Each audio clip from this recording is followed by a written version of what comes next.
Assalamualaikum warahmatullahi wabarakatuh. Alhamdulillahilladzi hadana lihadza wa ma kunna linahtadiya laula an hadanallah. Asyhadu an la ilaha illallah wa asyhadu anna Muhammadan abduhu wa rasuluh. Allahumma shalli ala sayyidina Muhammad wa ala ali sayyidina Muhammad. Rabbi shrah li sadri wa yassir li amri wahlul 'uqdatam min lisani yafqahu qawli. Amma ba'd. Halo guys, kembali lagi bersama saya dalam sharing-sharing ilmunya. Nah, pada video kali ini kita akan sharing ilmu apa ya? Nah, bagaimana kalau kita sharing tentang lafaz yang mantuk dan yang mafhum? Nah, kalian tahu nggak sih apa itu lafaz yang mantuk dan lafaz yang mafhum? Atau baru dengar kali ini, yaitu tentang lafaz yang mafhum dan yang mantuk.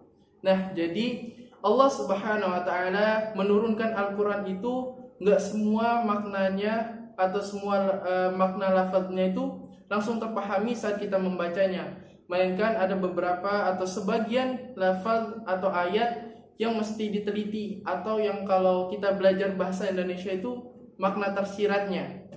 Dari penjelasan tadi bisa kita simpulkan bahwa mantuk itu adalah lafaz yang maknanya bisa kita ketahui secara langsung setelah diucapkan atau maknanya tersurat.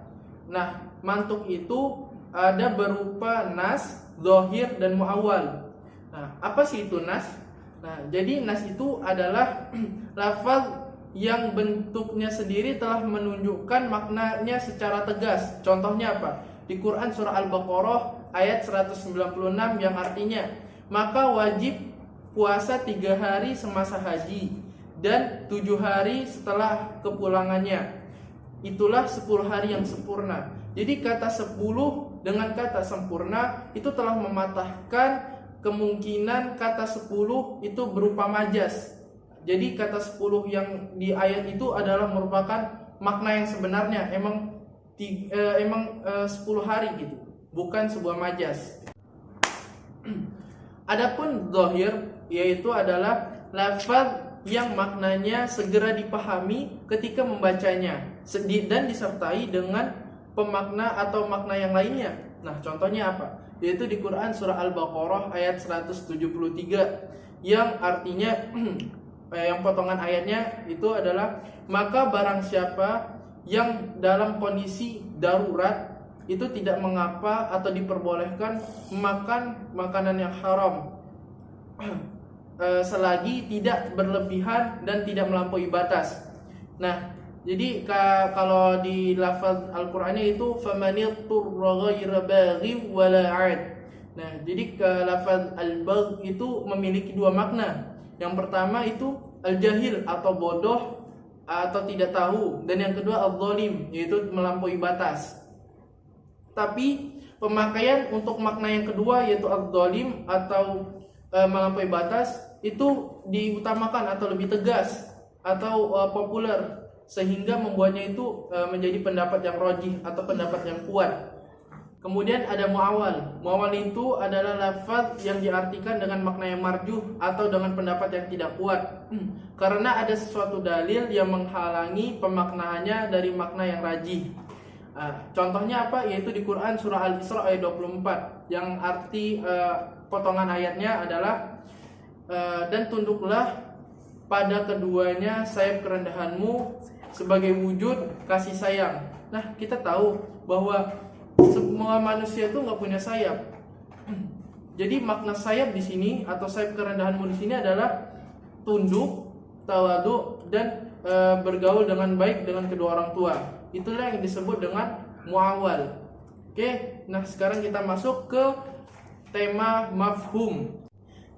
Jadi apa itu mafhum? Mafhum adalah lafaz yang maknanya itu tidak diketahui secara langsung dari ayatnya, melainkan bersifat tersirat. Nah, mafhum itu terdiri dari dua. Ada yang mafhum muwafaqah dan ada yang mafhum mukhalafah. Mafhum muwafaqah itu adalah mafhum yang maknanya itu sejalan dengan mantuknya atau memiliki nilai tambah terhadap mantuknya. Mafhum muwafaqah ini juga terdiri dari dua. Itu ada fahwal khitab dan ada lahnul khitab. Nah, apa itu fahwal khitab? Fahwal khitab itu adalah makna yang dipahami itu lebih utama diambil hukumnya dibanding dengan mantuknya. Contohnya apa? Itu ada di Quran surah Al-Isra ayat 23. Yang bisa kita ambil artinya di situ adalah kita dilarang untuk berkata kepada kedua orang tua. Nah, jika diteliti, berkata saja tidak boleh, apalagi mencaci maki, memukul atau yang lainnya terhadap kedua orang tua itu. Nah, kalau begitu mencaci maki dan memukul itu adalah mafhum dari ayat Al-Isra ayat 23 tadi. Itulah yang dinamakan dengan fahwal khitab. Nah, selanjutnya ada lahnul khitab. Apa itu lahnul khitab? Lahnul khitab adalah maknanya itu sejajar atau hukumnya itu sama dengan mantuknya. Contohnya apa? Yaitu di Quran surah An-Nisa ayat 10. Yang artinya adalah sesungguhnya orang-orang yang memakan harta anak yatim secara zalim itu sebenarnya mereka menelan api di dalam perutnya.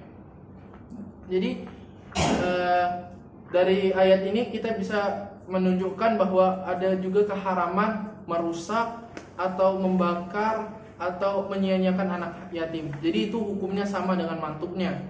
Setelah kita tadi membahas tentang mafhum muwafaqah, sekarang kita masuk ke mafhum mukhalafah. Nah, apa itu mafhum mukhalafah? Mafhum mukhalafah adalah makna tersiratnya itu berlawanan dari mafhum dari mantuknya atau makna tersuratnya. Kalau makna tersuratnya A, maka mafhum mukhalafahnya adalah B. Contohnya apa? Yaitu di Quran surah Al-Baqarah ayat 197 yang artinya musim haji adalah beberapa bulan yang dimaklumi. Nah, itu adalah mantuknya. Mafhum mukhalafahnya adalah berarti selain di bulan-bulan yang telah ditentukan tidak boleh melakukan ibadah haji. Itu adalah mafhum mukhalafah yang berbeda maknanya, berbeda pemahamannya. Kalau yang mantuknya adalah membahas tentang yang dibolehkan haji, mafhum mukhalafah adalah yang tidak dibolehkan haji. Nah guys, apakah kalian sudah tahu apa itu mantuk dan apa itu mafhum serta perbedaannya? Nah, kita tahu tadi mantuk adalah lafaznya tuh maknanya bisa kita ketahui secara langsung atau tersurat, sedangkan mafhum maknanya itu tidak bisa kita ketahui secara langsung melainkan tersirat. Itu saja yang bisa saya share kepada kalian dan saya sendiri. Mohon maaf bila tadi dalam penyampaiannya banyak sekali salah kata ataupun materinya yang kurang lengkap. Mohon dimaafkan karena itu kekhilafan dari diri saya sendiri. Dan jika ada yang benar itu datangnya dari Allah Subhanahu wa taala.